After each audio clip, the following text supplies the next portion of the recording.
Olá pessoal, tudo bem? Bom, essa semana a Rai Partners divulgou o IPV, Índices de Performance do Varejo com indicadores de fluxo, de vendas e de reputação. Os dados são fornecidos pelas investidas FX Data Intelligence, F360 e a Harmo, com análise da Fora Intelligence e a chancela da SBVC, que é a Sociedade Brasileira de Varejo e Consumo. E eu tô aqui com a Júlia, que é analista da Fora Intelligence, para falar um pouquinho com a gente sobre quais análises ela fez sobre os índices nesse mês.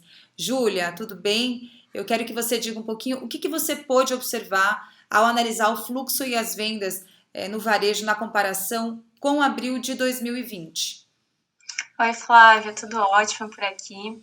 Nesse mês agora de abril de 2021, o IPV de fluxo de visitação, ele registrou um crescimento bastante forte, mas é o que a gente tem que observar com cautela, porque esse resultado, ele é produto de uma base de comparação muito fraca ali de abril de 2020. Não é necessariamente uma reversão da tendência do fluxo de visitação a uma normalidade. Lá em abril de 2020, vigoravam fortes medidas de restrição de circulação em diversos estados, né? Essas medidas foram adotadas na esteira do pico da pandemia, que aconteceu lá em março de 2020. E, por outro lado, agora, em abril de 2021, o comércio não essencial, ele está começando uma fase de gradual abertura depois do fechamento imposto em março de 2021. Algumas praças como São Paulo, Rio Grande do Sul, Santa Catarina, Minas Gerais, já tiveram o comércio aberto na metade de abril. A única exceção a essa dinâmica que a gente está vendo, de forte aumento na base de comparação anual, é o setor de drogarias, que é justamente um dos setores integrantes dos setores essenciais. Então, é um tipo de setor que não sofre tanto essas restrições rígidas, como setores de vestuário ou então de imóveis e eletroeletrônicos.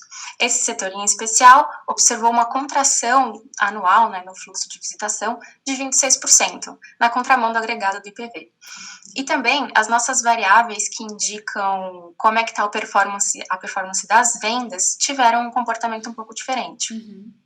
O IPV de faturamento, ele indica uma redução de 5,7% agora em abril de 2021, em comparação com 2020, e a gente também tem um decréscimo de 8,8% na quantidade de boletos gerados, né?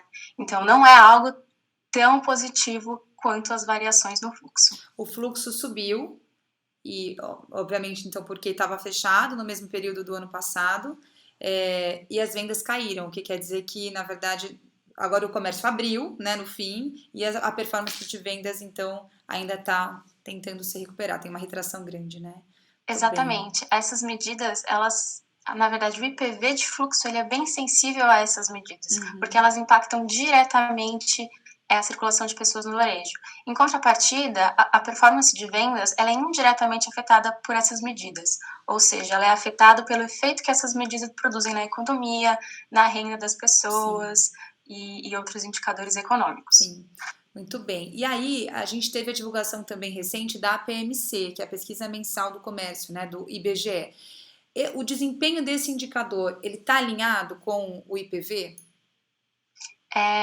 Sim e não, porque novamente o IPV ele é muito sensível a essas medidas de isolamento social, principalmente o IPV de fluxo. Então, na comparação com março, né, que é o último dado divulgado da PMC, março de 2020 com março de 2021, a gente tem um avanço de 0,4 no volume de vendas do varejo.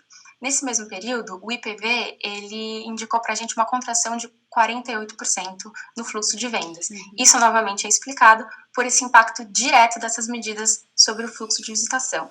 Mas, em contrapartida, né, o IPV de faturamento nesse período de março, variação anual, ele também indicou um crescimento de 8,5%. E vale ressaltar também que na comparação mensal, já descontando fatores sazonais, houve uma contração de 0,6% da PMC em março em relação a fevereiro. Isso foi uma surpresa muito positiva para o mercado. O mercado estava esperando um número muito mais negativo, né? Ou seja, uma contração mais forte. E o que está puxando um pouco dessa dinâmica de curto prazo é o setor de supermercados. Os outros setores, como o vestuário ou então móveis e eletrodomésticos, registraram fortes contrações também, que vão um pouco em linha com o fluxo de visitação do IPV. Entendi. Muito bem, então a gente tem aí, se a gente for olhar por setor, né, o IPV hoje também vale ressaltar que ele é feito com os dados dos clientes, né, dessas investidas, e né, na relação do fluxo a gente não tem uma base tão representativa de supermercados e por isso talvez esse descolamento, né. Júlia, esse mês eu achei muito legal que você trouxe uma análise de um outro indicador que é o de tendência de mobilidade do Google Community Report. Então, eu queria que você comentasse um pouco também, porque eles tiveram isso fala muito sobre a dinâmica de circulação das pessoas, né? E também tem uma correlação, obviamente, com se essas pessoas não saem, elas também frequentam menos os lugares e, obviamente, o varejo. Você comenta um pouquinho pra gente dessa análise que você fez? Claro, esse dado é muito interessante. O Google ele consegue dizer se a gente está em casa, se a gente está em algum estabelecimento comercial, e ele está comparando o tempo que a gente passa em casa hoje com o tempo que a gente passava em casa anteriormente no período pré-pandemia. Eles usam esse período pré-pandemia uma mediana entre o dia 6 de janeiro e o 6 de fevereiro, se eu não me engano. E o que essa variável mostra pra gente? Essa variável mostra que entre abril de 2020 e abril de 2021, a gente tem indicadores de mobilidade melhores, que indicam que a gente está frequentando mais o comércio, né, comparando abril com abril, e ficando menos tempo em casa. Mas mesmo assim, a gente continua com comportamentos diferentes daqueles pré-pandemia. Na região sudeste, por exemplo, que concentra boa parte da atividade varejista, os locais de varejo, eles em média receberam 59% menos visitantes em abril de 2020. Agora, em abril de 2021, esse número passou para menos 44%. Ou seja, a gente está visitando um pouquinho mais o varejo, mas ainda não é aquilo que a gente tinha no período pré-pandemia. Sim. Muito bem, Júlia, muito obrigada. A Júlia Guise, ela é analista da For Intelligence, ela vai estar com a gente aqui uma vez por mês, pelo menos, né, para dizer um pouco sobre como está indo o IPV, que são os índices de performance do varejo, de fluxo, de vendas e de reputação, e vai trazer também sempre um olhar com outros benchmarks de mercado, como a PMC e também a tendência de mobilidade do Google Community Report. Júlia, obrigada. A gente se vê então no próximo mês. E para vocês que estão acompanhando, fiquem de olho, porque agora a High Partners tem muito conteúdo para colocar aqui no seu dia a dia. Um abraço e até breve. Tchau, tchau.